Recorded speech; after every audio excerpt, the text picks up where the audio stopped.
when the goals are very clear and defined and the team agrees to it and the team understands it, that awkward conversation becomes a little less awkward because then it's like, okay, we agreed an average was 6, or we agreed average was 8. You did 6. So I'm sitting in this meeting with you and I'm like, okay, so what happened? But we're all on the same page about what the goal needed to be. Because I think what tends to happen, and this week specifically, I had to give some very stern feedback.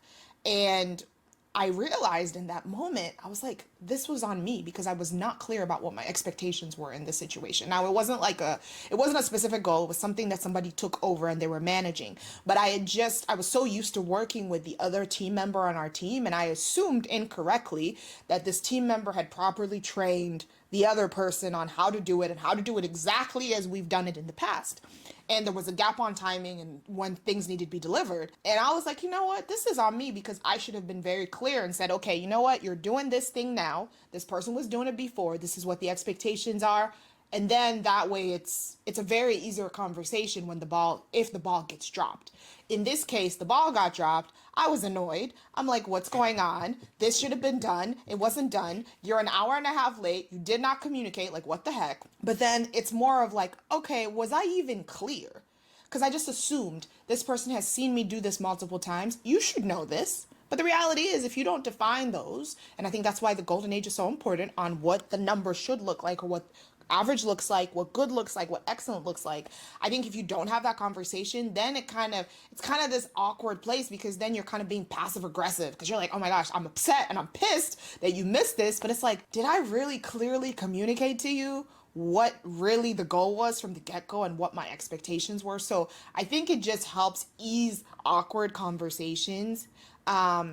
And makes it a little easier for them to happen because when someone is not delivering, those conversations do need to happen. Yeah, and I always think about that very differently because for me, the conversations aren't awkward. And I think that personality different. I will say it this way is I think about having direct conversation about someone's performance. It isn't an awkward thing for me because the way I look at it is I know that you are capable of being amazing. Yeah. You didn't live up to expectations, so let's work together to figure out what's going on here. Was it that I didn't give you clear enough direction? Was it that you got distracted by something, meaning I need to help you learn how to prioritize? Or was it that you just showed up and you just didn't perform? That's I'll let you finish. Did you finish your point? Well, I would say is because when I look at it that way, to me, it's not awkward because I'm going into this not because, hey, I'm coming here and I'm going to chastise you. Exactly. I'm going into this conversation to help figure out how do we help you live up to your potential. Now, is this a leadership problem?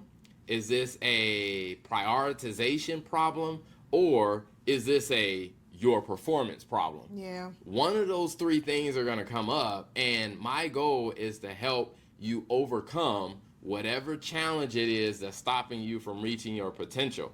And in some cases, we figured out that, hey, the issue is the person is capable, they're just not really interested in living up to their potential. Right. I'm like, okay, this isn't the right company for you, so let's help you find a job somewhere else. Yeah, and you know what? I think that you share such a good perspective because I think that over the years, as I've led more and as I've become going from like being an individual contributor to being a manager to then being a leader in the organization and then to now having my own business and being COO, I do think that what you mentioned about that conversation not being awkward really speaks on how developed you are as a leader.